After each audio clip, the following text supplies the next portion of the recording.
Hello, good afternoon, and welcome to episode 63 of Talking Aspergers with Andrew. My name's Andrew Marsh, and I'm autistic. I have Asperger syndrome, and I got diagnosed quite late in life at 51. That's 7.5 years ago, and everything fell into place. It made sense of why I behaved in certain ways and why other people behaved in certain ways about me and around me and to me. And what I do now is I work with employers to help them better manage people like me, autistic people, in the workplace. Because I've had nearly 59 years of lived experience of trying to find ways to cope and manage and work around other people's systems, other people's ways of doing things that haven't always been right for me. But I've found my own ways of adapting and masking and things of that nature. So I'm putting these skills to use now and helping employers better manage people like me in the workplace. And I cover a different topic each week. And today's topic is it's a very interesting one because it crosses over into a number of areas, but it's leadership and neurodiversity. Leadership, big word. What does leadership mean? Well, you can look at dictionaries, but essentially it means having control and decision making about other people and what they do in the workplace. So um, I like to call people leaders rather than managers, and I'll explain why. Um, Years ago, when I first started work in the middle 1980s, we had managers. Some of them were gifted, talented managers who would inspire you to be as good as you can be at what you did. Some were not as good. Some were terrible. Some were possibly sociopaths and psychopaths. And their way of managing was by control and domination. Boom, boom, boom. You must do this. You must do this. You must do that. I don't care. Get it done. Get it done. Do this, do that, do that.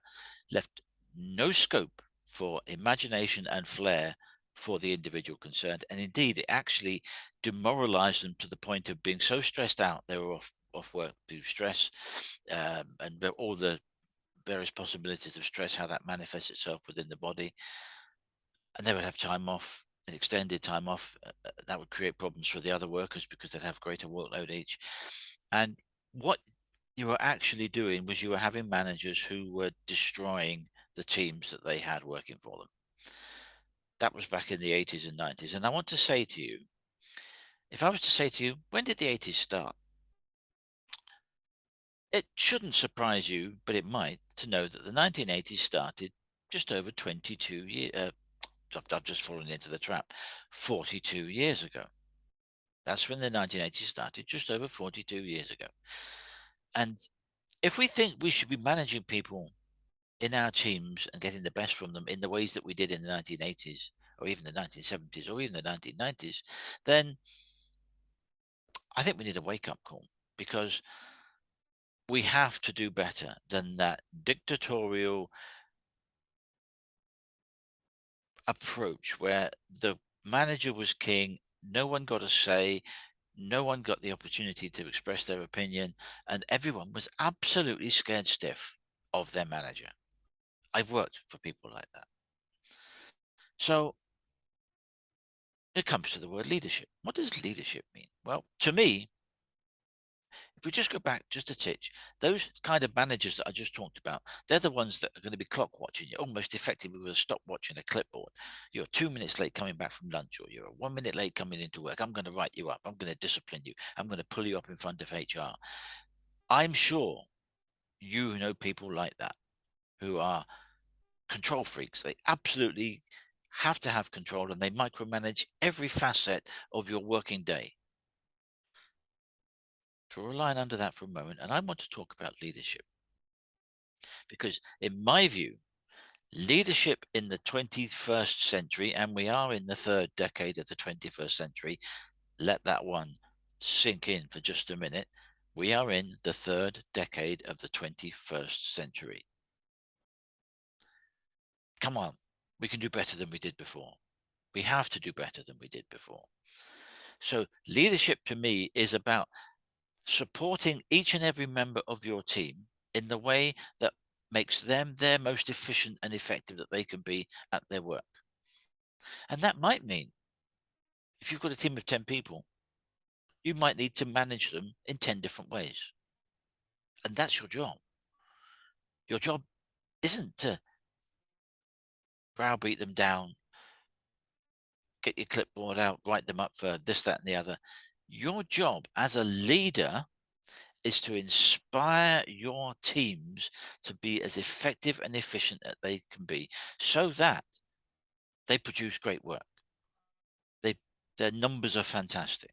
Their, uh, their, their desire to be at work is high because they are supported by you, the manager, the leader. Sorry, we should be saying leaders. So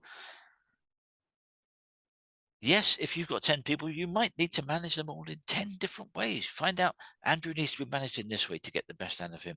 Or Jane over there, she needs to be managing in a different way because she has different characteristics and traits. She has ADHD or she has OCD. Andrew's autistic and has Aspergers. Or you might have someone who you've just employed from Bulgaria, for example. They might be absolutely brilliant at what they do. They are unrivaled in your experience of what they do, and they are brilliant at it. But just might not be fantastic at English. They might be brilliant at it, but you might employ someone who's from overseas, whose first language isn't English, and their English needs a little bit of a brush up. Your job is to support them, is to give them a buddy, so that any communication that goes out from the phone with emails or letters or whatever it is gets checked by someone just to check for typos and grammar and sense of sentence structure. So you would need to have a buddy to do that. That's not difficult. Trust me when I say this, that is not difficult to do. That is something that you should be doing, is supporting them by saying, yeah, we're going to give you a buddy for a while and see how we get on. What you would also consider doing, and I would strongly recommend this in those circumstances, is saying, we believe in you. We value what you can bring to this business, to this company, to this team. We're going to send you on an English course to get your English up to speed. It might be a 12-week course. It might be a 6-month course. It might be whatever it is. That is you, the employer, investing in that member of staff. That member of staff is then going to think, wow, I belong here. My bosses, my company are paying for me to go on this course. They're paying for someone. They have someone in my team who's checking my correspondence. They believe in me, so I'm going to believe in them. That means that person is going to put in the effort. They're going to feel valued. They're going to feel as though they belong. And those things are the things that make people stay in the companies that they work for. If you've got your browbeaten manager, you're going to lose your best people and you're going to lose them quickly. You're going to have very high turnover of stuff. Oh, we can never keep anyone. They don't want to work for us. No one wants to work anymore. And they sit back and they fold their arms and they go, well, no one wants to work anymore. But actually, they need to look in the mirror at themselves and realize that they are the problem. So leaders should be inspiring everyone in your teams to be the best that they can be by supporting them in the right environment. I was reading an article back end of last year about autistic people in the workplace, and in particular, people with Asperger syndrome, like myself. And there was a very interesting article, and it said, and I want you to pay very clear attention to the three parts to this. It said, properly supported in the right environment, people with Asperger syndrome can be up to 140% more efficient than their neurotypical colleagues. Let's put the back end of that away just to the side for a minute. Think about the first 2 points. Properly supported and in the right environment. That is what every single employer should do for every single employee, regardless of whether they're neurodivergent, whether they're different in any way, whether they're from a different country, different culture, different race, creed, color, nationality. That is what you should be doing. You should be supporting all of your team members, all of your employees to work as efficiently as and effectively as they can in the teams that you have. That's your job. Make them feel as though they belong, support them in what they do, and they will give 100% and they will be committed to your work and they will support, they will make you look good so that when you have your quarterly meetings or your annual meetings with management, they'll say, yeah, your teams are performing really well, well done. And that should be a reflection on you as the leader, but it's also a reflection on the staff that you have, because they feel valued and they feel as though they have worth. And as someone who has worked in difficult situations in the construction industry, I was a geologist for 23 years, there is nothing better than feeling valued at what you do. When your boss says to you, do you know what? That report you did for me last week, that was fantastic. That was really good. Thanks ever so much for that. The client's really happy with it. I've just been off the phone to them. They phoned me this morning, Monday morning, to say, we love the report. Thank you very much. That feedback is going to make you sit there. You're going to puff your chest up. You're going to think, well, yeah, I did do a good report, but it's nice to be recognized. It's nice to have that recognition. And we don't need flowers and chocolates all the time. But what we do need is, when the annual review comes out, when the performance reviews come up annually, you get a good report, you get a solid report, you get recommended for promotion or additional responsibilities, and you get a decent pay rise. That's where the company shows its loyalty to you for the work that you put in the previous year. That's what leadership is about. I'm going to just look down at my notes here because I made some notes about it. One of the things that good leadership is about is having the right support for the team. So that's not just that leader's support, but it's having the support, whether the leader has a secretary or a PA, whether there are systems in place within the business to deal with potential conflict situations, or how to support them, or what level of courses they need to go on, and is their CPD need to be kept up to date in certain areas? Are there any, you're just let's just suppose that you're bidding for a major project and you know it's going to stretch you.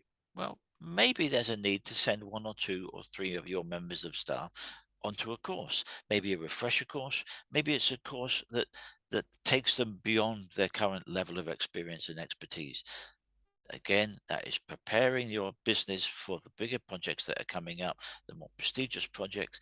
And it means that you have the teams, you have the resources, the skills and the expertise to meet the demands of that prestigious job that you want. So if you need to send your teams on appropriate levels of courses, then do that. It's important to keep their CPD up. But again, you are showing the employee that you are investing in them. And that makes them feel, oh, you know, they're sending me on a course. I'd like to go on that course. Maybe they've come up to you and said, I've been here a couple of years now, and I think there's this course I've found locally, or maybe not locally. It might be several hundred miles away, but I've seen this course, and I think it's just right for me now to go on this course to take me to the next level, to build me up for the next level of responsibility within the firm and take my skill set higher. You know, could you consider sponsoring me for this course? And so be proactive. If your teams have started looking around and saying, there's a course that I think I should go on, then be very receptive to that. Don't just say, no, can't do it. Now, there may be instances where you haven't got the budget at the time, but don't outright dismiss it off, because you're just going to depress that person. Oh, they're not interested. They don't want to do it. Maybe they might say, we can't do it at the moment, but in 3 or 6 months time, when things pick up, we might be able to do that. That's not trying to drag them along and hang them along. It's saying, yes, thank you for bringing this to our attention. But we can't do it at the moment. Let's look at it again in 3 to 6 months' time. But make sure you do look at it again in 3 to 6 months' time. And you better have a very good reason for not sending them on that course, because you don't want to string them along too long, because guess what they will do? They'll brush up their CV. They'll look around what's online, because that's what people do. If they're getting hacked off at work and not getting recognized at work, or not getting put on the right courses at work, or given the levels of responsibility that they feel that they should be getting, they will look around. And if they're not going to get the promotion or the step up to leader or supervisor role, or whatever it is that they're looking for, they feel that they deserve, they'll go somewhere else and you'll lose good staff. And trust me, the cost of replacing good staff is phenomenal. It's not just, oh, well, we haven't had someone for a couple of months, so we'll get by. You've got to interview people, you've got to review people's CVs, and you'll get loads of them. You'll then have agencies sending you CVs and you're going to get loads of them as well. You then got someone's got to sit down and read them through. Yes, you might have support staff who can do that, but at some point, the manager, the leader, is going to have a list of 6 people, 8 people. These 6 or 8 people roughly meet the criteria we're looking for. We should consider interviewing them. Now, if you've got 6 people or 8 people you need to interview, I don't know about you, but interviews that I had generally were an hour or 2 hours. They weren't 10 minutes. They were not 10 minutes. They were an hour or 2 hours. So you need to prepare. So that time comes out of your managing of your teams and supporting your teams. So the cost of preparing for that meeting, having that meeting, there may be 2 of you or 3 of you who will want to interview, particularly if you have higher level clients, you're looking for high level positions. There may be 2 or 3 of you that need to look in on that interview. And you've got 2 hours, that's 6 hours. 6 hours of senior manager or junior or senior manager's level. That could be 50, 75 pounds an hour. 6 hours, 300 pounds, 450 pounds. That's a cost. You do that 8 times. Yeah. 450 pounds times 8. What's that? It's 3,500 pounds. You may need to have a second interview with 2 or 3 of them, or 1 or 2 of them. A senior director might want to come in. Costs are even higher. So not only are you losing production because you don't have anyone to fill that workspace, that piece of work that needs doing, so you're leaning on your other team members, it's costing you an awful lot of money. Then when you've got someone, however good that they are, they're not going to fit in on day one and know all of your systems, all of your procedures, who the team members are that are good at particular aspects of their job and who are good at other aspects of their job. It's going to take them 6 months to fit in, easily 6 months to fit in. And if it's a management position, easily a year for them to bed in, to find out how their team works and to take that position on board. So you could be 2 or 3 months for interviews, offers, then you've got to wait a month or maybe 2 months for someone else, for that person to put in a notice. So you could be another 2 months, that's 3 months, that's 4 months. You could be 4, 5, 6 months before you get someone in to replace that person. It costs a lot of money. So leadership is about supporting the people that you have. Recognize that and having the support in place and the systems in place to do that. It might be that you might need to get someone in on contract for 6 months until you can fill that position. So supporting them isn't just about you supporting them in the way that they're doing, but it's having good secretarial stuff. It's good having good admin stuff. It's having procedures in place.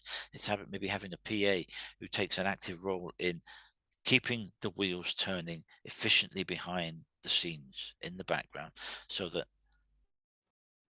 the teams are working effectively and efficiently at what they're doing. So it's really important to have a structure and a system in place that supports the manager who supports the teams, supports the leader who supports the teams. Really important. Let me have a quick look. What do we say here? We've got supporting staff and managers is the key to teamwork and success. Communication. I've talked about communication a lot on my webinars here, because communication is the key. How you communicate with each of your team members is as fundamental as getting it right or getting it wrong, there and then, straight away. So how you communicate with each of your team members might need to be differently. Me, I'm autistic. I like to see short, précis, bullet points, summaries, visuals. So if I'm getting briefed by my boss on a new piece of work, don't give me a 20-page email with no section titles on it. That's not going to work for me. I want section 1, section 2, section 3, summary, section 1, summary, visual, section 2, information, bullet points, summary, visual, so that I know what the priorities are. I know which aspects of the project are the key ones, which are less important but still need to be covered, how you want it presented, how you wanted it delivered. All of these things, I need that wrapped up in a nice detailed description with summary of what you want. The person sitting next to me might not want that level of, they might not want that summary. They might be quite happy with that 20-page email. They might not be as troubled by great blocks of text that as autistic people are. We tend to like things broken up. So if you've got a website and you're attracting people who you think might be autistic, your website needs to work in a certain way. Too much and too big visuals is off-putting because it's too bright, too intense for us. But too much text without pictures or images is too much for us because we can't fathom out and find the key points. So if your website, you need to have visual, small bit of text, summary, maybe a video, and have that repeated all the way down rather than great screeds and screeds and screeds that they've got to scroll down. Have tabs, have your tab points, have different pages, keep it short, sharp, and to the point. Have testimonial videos, have short videos. If you're in whatever it is that you do and you have a HR page or a page about applying for jobs, have 2 or 3 short videos by employees. Hi, my name's Andrew. I've been here for 2.5 years now, and I'm really settled in well, and I got great responsibility, and I'm really supported well by my managers, and they're really helping me develop my career, which is what I want to be able to do, and they really support me very well. We work on some really interesting projects, full stop. That was probably 15 or 20 seconds. If you've got 3 or 4 of those testimonials from the staff on your apply here page and your vacancies page, that's going to be appealing to anyone, but it's going to be appealing to neurodiverse people because short, sharp, to the point. So the way that you set up your website is important. The way that you advertise is important. You want to, when you're advertising, I'm going to make a request to you as an employer when you're advertising for a position.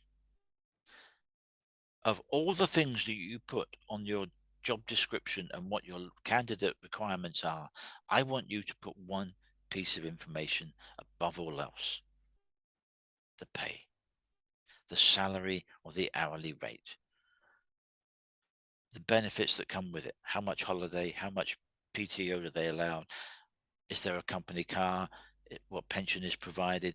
Have that there.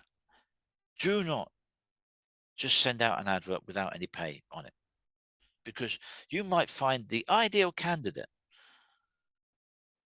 and you come to sit there at the interview and think, oh, let's discuss pay with this candidate. And they say, what are your pay expectations? They might say, oh no, 35, 40,000 pounds a year. Oh my goodness, no, we're only thinking of offering 25 to 30. You have just wasted your time and that candidate's time, because they're not going to come to work to you for 10 grand less than they're currently on. So please, if you are advertising a job and it's a salaried position, put the salary, put the annual holiday, put the pension, put any other benefits that are appropriate. Are there shares, are there bonuses, etc. If it's hourly rate, put the hourly rate. Put, if there's an overtime rate, over what number of hours per week does the overtime rate click in, and what is it? Is it different for a Saturday as it is to a Sunday? Because Saturday might be time and a half, Sunday might be double time, and bank holidays. Put it in your advert. Please put your pay and conditions and benefits and package in the advert.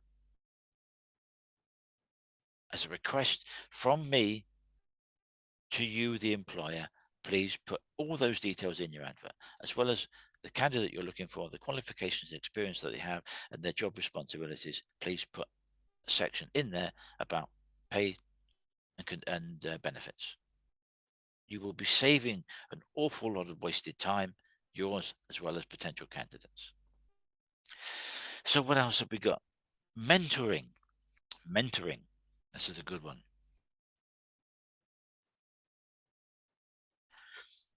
Particularly if you have junior members of staff that you're taking on.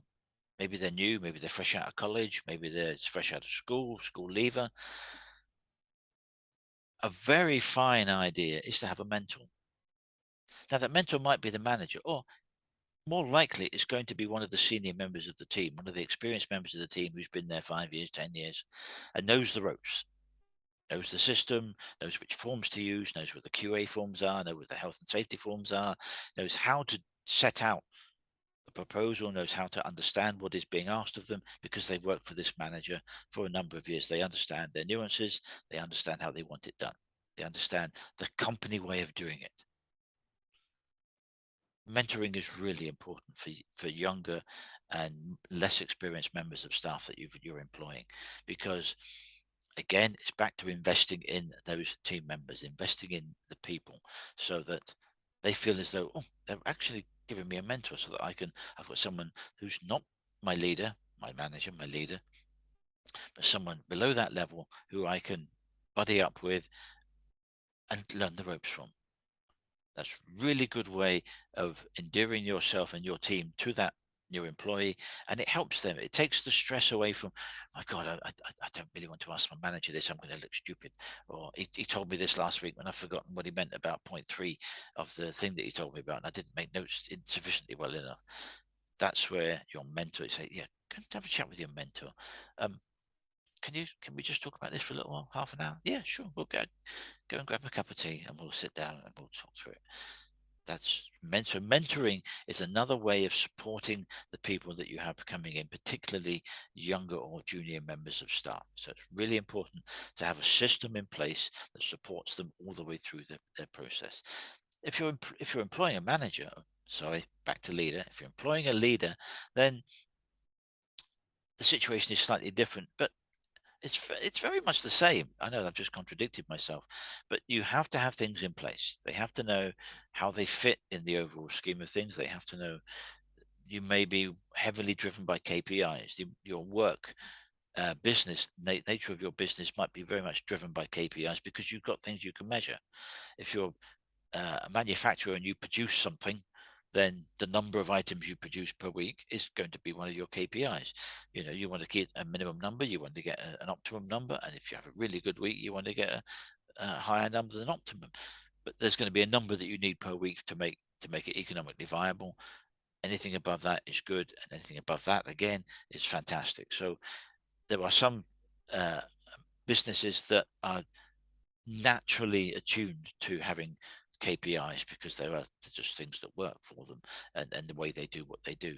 But even if you don't have KPIs, and just for those of you who aren't sure what a KPI is, key performance indicator. It's a funny way, it's a buzzword way of saying, what are we measuring? How do we measure our success? How do we measure the productivity of what we do? So some of your KPIs might be financial. You know, have we made enough fees if you're a consultant or something of that? Have we made enough fees to pay the staff and pay the overheads? You need to know that every month, obviously. Otherwise, you're going to be dipping into your reserves, or you need an overdraft from the bank to pay your staff. Not a good situation to be in. But there may be other performance indicators that are specific to the nature of your business. So if you're taking on a manager, you're going to need to tell them about their KPIs, about their measurable data and their measurable statistics. So one of them might be, we need to keep overtime down. Yep, that's fine. Okay, that's good. That's good for employees. Most employees will tend not to want to do too much overtime, but there are some instances when some overtime is beneficial because of the extra money comes in for certain circumstances. We've all been in that situation as an employee. But too much overtime too often means you're understaffed. So that's when you need to get more staff in. The odd 2 or 3 weeks of bit of extra overtime, yeah. If you're getting more than 2 or 3 weeks and you're clocking your staff, you know, they're gradually creeping up, 45 hours, 50 hours, you've got a resourcing problem. You've got a staffing problem. You need to get more staff in.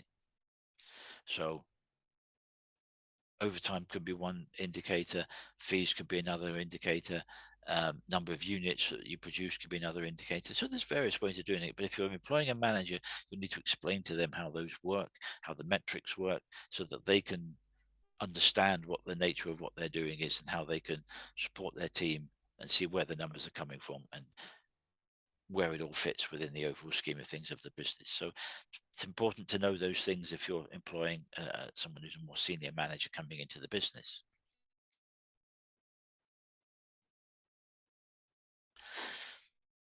But leadership is about a way of doing something. They tend to say that leaders are born, and I would tend to agree with that, but you can teach leadership, and you can teach it in the right way, because what you're trying to do as a leader, as I said at the beginning, is to support all your staff in the right way so that they can be as effective as they could be in your business. Effective, efficient, productive. If you're doing that, fantastic. Well done. Because if you're not doing that, you're either doing the other thing, which is the clock watching manager who's writing people up for being 2 minutes late every 5 minutes, which is demoralizing them. They're all leaving and you're high turnover of staff, or you're floating. And if you're floating, you're not monitoring and leading the team in the right way. The people are going about their job and they think they're doing it right, but they're not getting the feedback. And feedback is absolutely critical to good leadership. Because if you've given someone a piece of work to do and you said, got a week to do this, let's have a catch up on Wednesday afternoon, see how you're getting on. Okay, come Friday afternoon, 3 o'clock afternoon, cup of tea, you give it back to the boss. They go, oh no, that's not what I wanted. Well, you didn't make it clear what you did want. You then have that wonderful round discussion of, well, you should have told me, you didn't make it clear. Well, actually, you should have made it more clear to start with. And that goes round and round, and the manager then the leader then blames the member of staff. So step one in my 7 steps program on how to manage people better in the workplace, how to manage autistic people better in the workplace, is the brief, the clarity of instructions. Absolutely fundamental to what you do. I came from a geological background. I was a consultant geologist for 23 years. So we would have a brief. The brief could be a number of things. It could be the client has asked for a proposal and we sent in a 2 or 3 page proposal, or a 40-page document, depending on the nature and scope and size of the project. And the client would say, yes, I agree with all of that. That's the brief. I confirm that this letter and that document, report titled blah, blah, blah, is the brief. That's what I want you to do. That's what I'm going to pay you for. This is the agreed amount of money. This is the agreed time for which to do it. You are commissioned to start. Here's the letter of commencement. Off you go. So the brief could be a document you've prepared that the client says, yes, do that. Make it so, as Picard would say from Star Trek. I had to get a Star Trek reference in. This is 63rd episode, and that's my first Star Trek reference. So the brief might be a document that comes from the client. It might be a 10-page briefing document that says, I want you to do this. And you look at it and say, yes, I'm happy to do that. This is my fee and program for doing that. You have the discussion. A couple of later, go backwards and forwards. You have a meeting. Those terms are accepted, and off you go. But then you have the important meeting. Having got all the paperwork out the way, you sit down with the client and say, yep, read all of that, understood the brief, but what is it you're looking for? What do you want to know? What's behind what this document says? What do you want to know? How do you want to be communicated? Do you want weekly emails? Do you want a weekly phone call? Do you want a video call? Do you want to do a Zoom call once a week? How do you want to be communicated with on the progress of what we're doing? So you set that up at the beginning so that client knows what they're getting, client gets what they're looking for. The consultant who's doing the work knows how to communicate with the client and goes about it. And then that ends cascaded down by the leader to the teams. We're going to do this, and I have to have a 3 o'clock call on a Friday afternoon with the client on how we're doing. So I would like a progress report for 10 o'clock on Friday of where we are, where we're at, what the problems are. If there's anything that needs to be resolved, let me know what they are. We'll have a discussion, and then I can take those points and present that to the client in the 3 o'clock Friday afternoon meeting. You're immediately setting your team up for delivering something to you for 10 o'clock on Friday morning. What are your issues? What's your success? How much have you done in terms of percentages, in terms of hours, and so on, so that you can get an idea of whether you're on track or behind. And you would track your progress against your program. You may be doing it on man hours, you may be doing it on fees, you may be doing it on other metrics, but however it is that you're monitoring that, you can say to the client, yes, we're ahead of schedule, or we're bang on schedule, or we're a little bit behind, but we've got additional resources coming next week who's going to help us catch up, and we're still well on target to meet the end program according to to what we set out in the brief. And that's what you do. So communication is really important. Feedback is really important, because let's suppose that I was the person who had been given the piece of work to do for 2 weeks. We'd had our check-in points, and at the end of the 2 weeks, got the feedback, we finished the job. It's Monday morning, 10 o'clock, mid-morning cup of tea. You think, I could do with knowing how things went with the client, or how that went with the manager. So you'd have that set up, a mid-morning meeting, say, yeah, can we have a chat about how we went last couple of weeks? Because there's a couple of pointers that I want to mention, because I think we could do better if we resolve this matter, or if we did it in a different way. That's where you have that constructive discussion with your manager and your leader and your teams to iron out any niggles. Say, it would be better for me if you'd have communicated this earlier in the project, so that I didn't have wasted time for a day or 2 days doing it a certain way, and you wanted it in a different way. So let's keep the communication up, because I need regular communication with you, so that I can be assured that I'm going down the right track and doing the right approach, so that when we come to the end of it, I know that I've done it on time and it's what you want, and you can then take that forward and present that to the client. So it will be better for me if I got more feedback from you as we're going, so that I can have that reassurance that I know we're going down the right road. And have that discussion, because so important.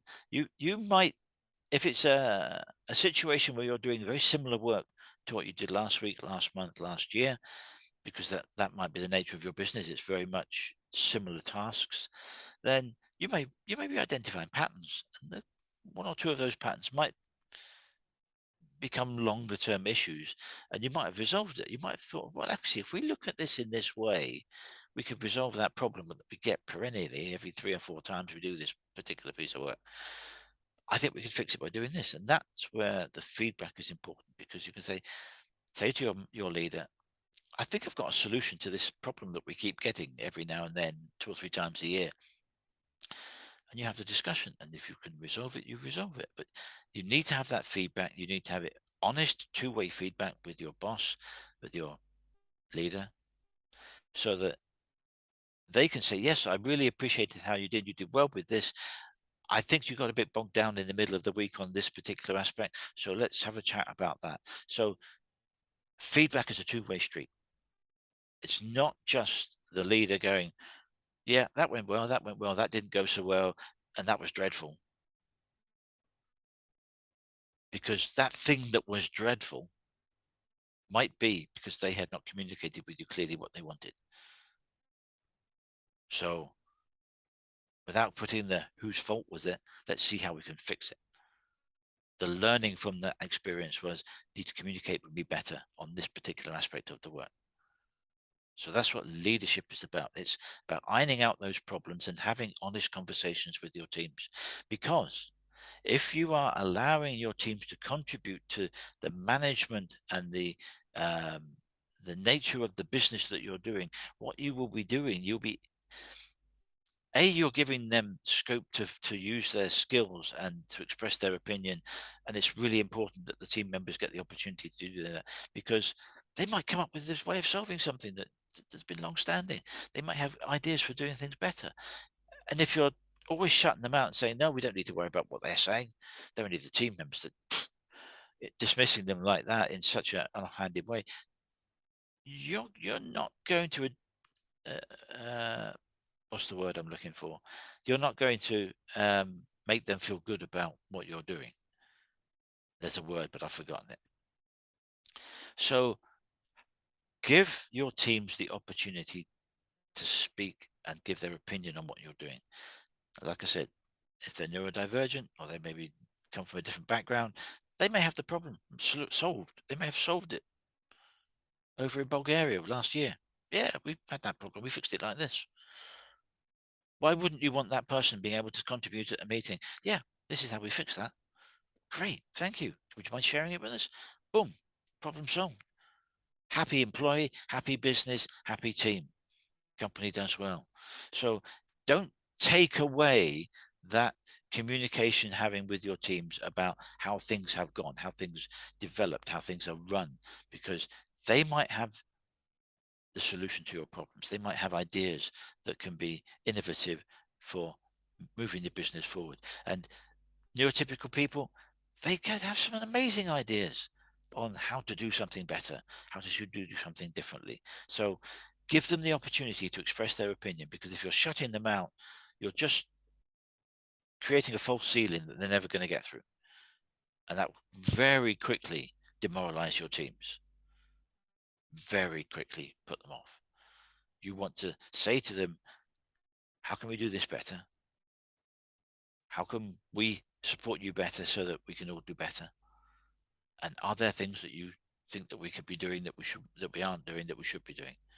So never cut your staff off when they're expressing an opinion. Now, how they do that and when and where they do that, you should be setting up a meeting to have it on a regular basis, maybe a weekly meeting or a monthly meeting, to sort of have around an open table meeting where you say, let's review what we've done, so that everyone gets the opportunity to have thought about the work they've done for the last week, last month, and they can have their own ideas of what they think the issues were that were significant to them, significant to the team, and what any suggestions they have about how things could be improved. If you have that on a regular basis with your team, you are going to inspire them to want to do better. You're going to make them want to be there and work there for you, because they are being heard. They feel as though their opinion matters and their contribution is important to the business. That is important to them. It's important to you as a leader, and it's important to you in your business. So those are some of the things that leadership and neurodiversity is about. It's really about what I said right at the very beginning: properly supported in the right environment. Those are the two key points. Support your staff, give them the tools, and help them get it right. And let them lead you, because that gives them the responsibility to step up. It makes you look good to your more senior managers, so that you can step up and the cream of your team will come up, get to supervisor level. They'll be wanting to take your job, not to take it so that you get dismissed, but so that you move up as well, so that everyone moves up, so that the flow goes up the way, so that the knowledge base of information goes up, and everyone gets more responsibility, and the right people put in the right places to lead those teams. That's what you want. You don't want to be sat at the same level. If you're the leader, you want to go up. The way to go up is to support the teams and help them be as efficient and effective as they can be, because that will look great. Your KPIs will be great. Inevitably, that will push you up, and a leader or leaders will emerge from your teams to be supervisors, to be the leader, to take your position. That's what you want. Organic growth from within is a great way of building teams, building trust, building continuity, and building your business. So I've spoken quite a lot about various aspects of leadership, but it really is important particularly for neurodivergent people, autistic people, people with Asperger's syndrome, because there are things that are specific to them on how they see the world, how they interact with the world, how they communicate with the world, that might be different from neurotypical people. So find the right way to support each member of your staff so that they can be as effective and efficient as possible, and your team will thrive, your business will grow, and the individuals will feel as though they're valued. Nothing better than that, feeling they're valued. And then they get the rewards. Never forget to reward them when it comes to performance evaluation and responsibilities and promotions and salaries, pay. Never forget to reward them, because without them, you wouldn't have a business. That'd be great, having a boardroom that's fantastic, great management structure. But at the grassroots, at the coalface, as they say, if you don't have the right people doing the right jobs in the coalface, you won't have a business. You've got an idea, you've got a concept, you've got to have the people doing the work. So it's your job as a leader to properly support them, in the right environment to shine, and your business will thrive. That's all we have time for today on Talking Asperger's with Andrew. It's been about leadership, and it's a topic that I keep coming back to because it's so important. And leadership for neurodivergent people is so important, because you get it right, you will be like the business called Auticon, who are an IT service provider to their clients, and every single one of their computer specialists has autism or Asperger's, and they search them out because they are so good at what they do. Certain people who are autistic and have Asperger's syndrome are so good at computer IT that Auticon search them out, and they support them in the right environment with team leaders so that they can then do great work for their clients. That's the business models we should be looking towards in the third decade of the 21st century. So that's all for this week. Thank you very much for your time. And if you're watching this back on replay, then and you have any questions, then you can feel free to get in touch with me at on my website, which is aspergersmatters.com, or you can email me at andrew@aspergersmatters.com.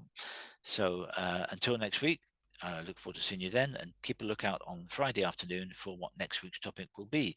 And I have a fairly good idea what it will be, but yeah, okay, we'll say.